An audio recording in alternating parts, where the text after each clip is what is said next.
Très bien. Je vais reprendre cet exercice pour insister sur l'orientation de la surface et l'orientation de la circulation. Comment définir le sens positif d'une FEM, d'un courant. Très bien. Donc je vais considérer le dispositif qui est le suivant. Donc j'ai un circuit qui est fait, comme vous le voyez, avec une résistance et un fil conducteur, et puis une barre métallique conductrice qui a la possibilité de pivoter autour de cet axe avec une vitesse angulaire oméga. Très bien, je vais la réécrire proprement. Voilà. L'ensemble de ce dispositif est plongé dans un champ d'induction magnétique B que je vais orienter rentrant. Très bien. Maintenant, je vais essayer d'analyser ce qui se passe. Alors, je reprends toujours la même histoire. Un conducteur se caractérise par des charges libres, donc je vais considérer une charge libre. Alors, cette charge libre,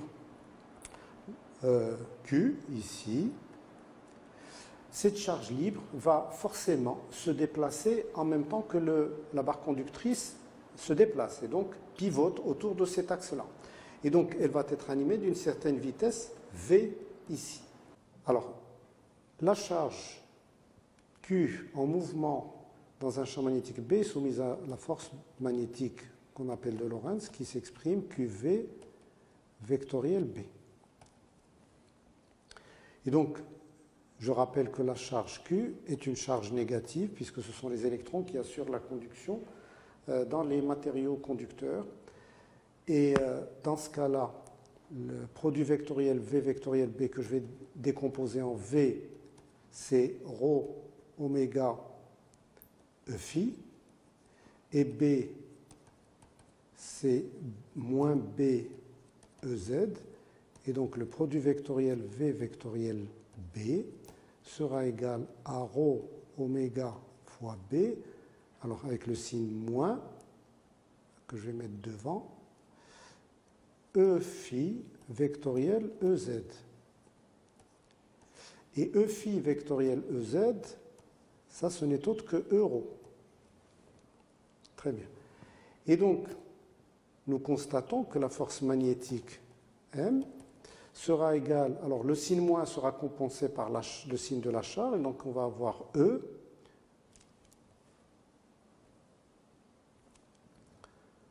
ρ oméga B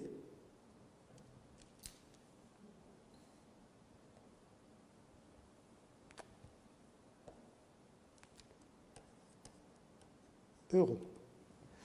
Ça veut dire que la force magnétique va agir sur les charges et les pousser dans le sens de euro, et donc va les pousser dans ce sens-là.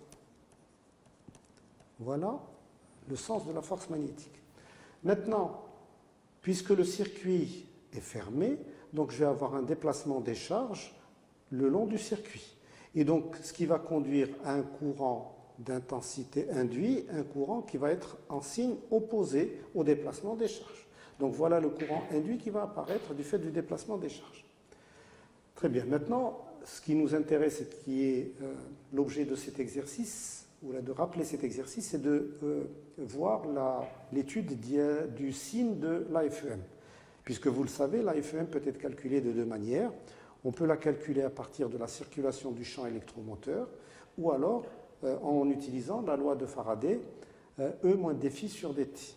Alors ce que je vais faire, c'est que je vais séparer mon tableau en deux parties, et je vais définir ici, calculer ici l'AFEM à partir de la circulation du champ électromoteur, EMDL. Et ici, je vais recalculer la même chose, mais en utilisant la loi de Faraday, E égale à moins d de phi sur dt. Très bien. Avant d'aller plus loin, j'ai besoin de déterminer le champ induit ou le champ électromoteur EM.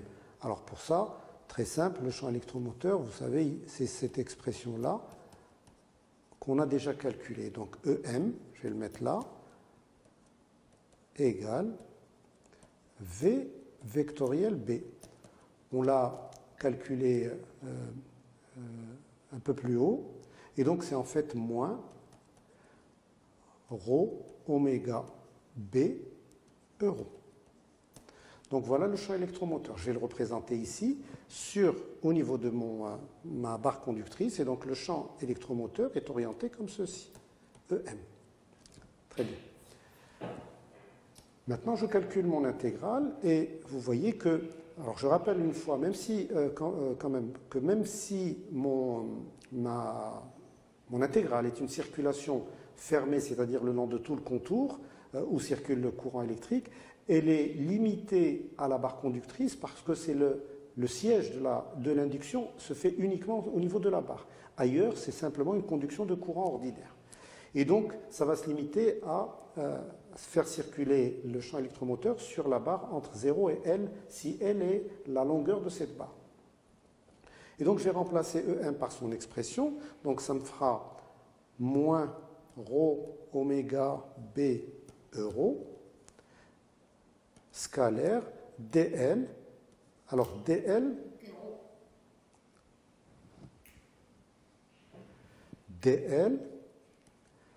que je vais définir ici, dl, c'est d'rho euro.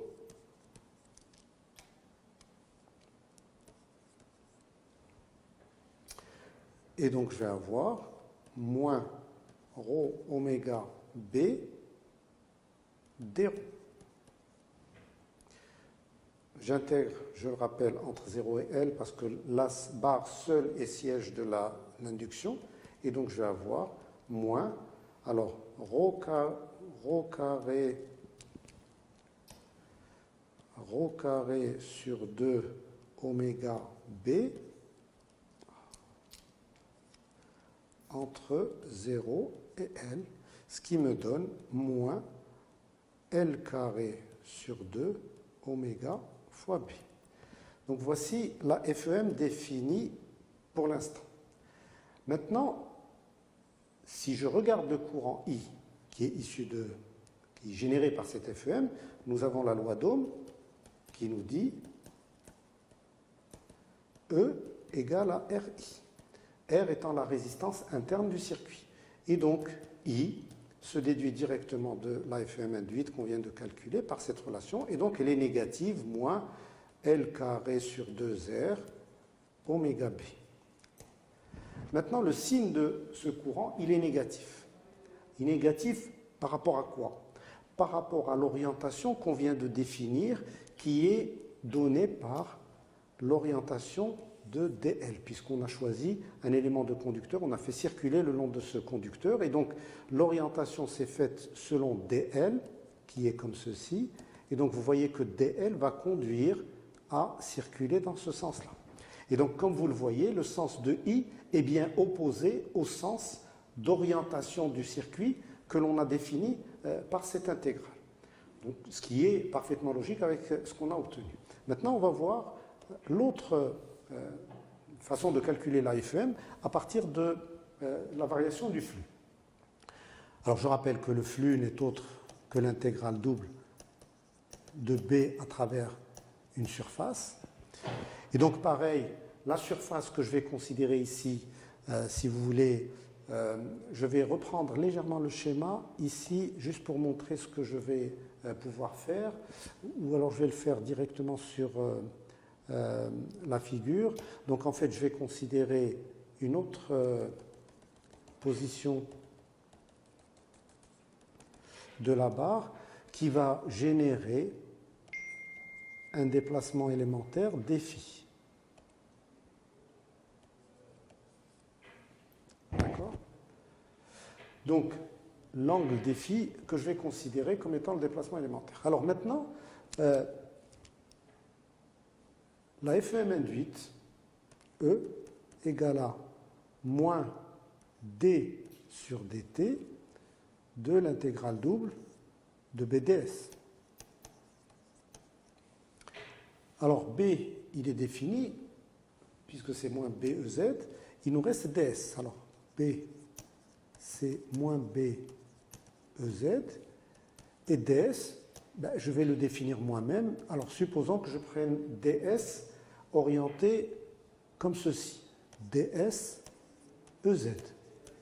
Donc je vais le définir sortant par rapport à ma surface. Alors, si je fais ça, vous voyez que ma surface, alors si je reprends ça ici, ma surface est définie comme ceci, puisque le sens positif sera comme ça, puisque ds est défini sortant. Très bien. Alors, ds, je rappelle, ce n'est autre que ρ défi des ρ EZ. Et donc, je vais remettre tout ça là-dedans, et je vais avoir moins d sur dt, avec le moins de bz, donc ça me donnera plus, b va sortir, le ez avec le ez s'en va, et donc j'ai intégrale double de ρ, dρ et dφ. Alors, ρ va varier de 0 à L, dφ ici. Ρ va varier de 0 à L et phi de 0 à phi, par exemple.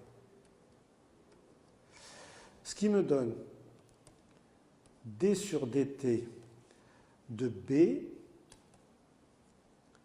ρ carré sur 2 entre 0 et L, et phi.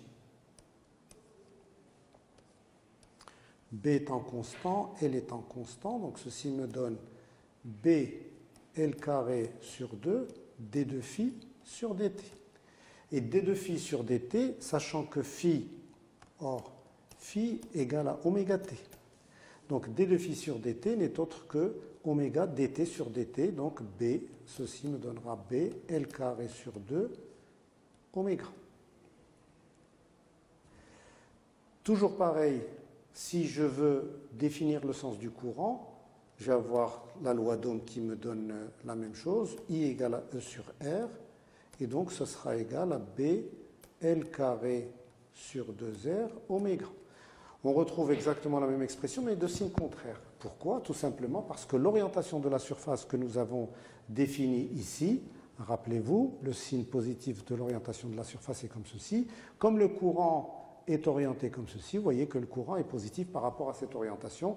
Et donc, les deux résultats sont justes, sauf qu'on a choisi une convention d'orientation qui est différente.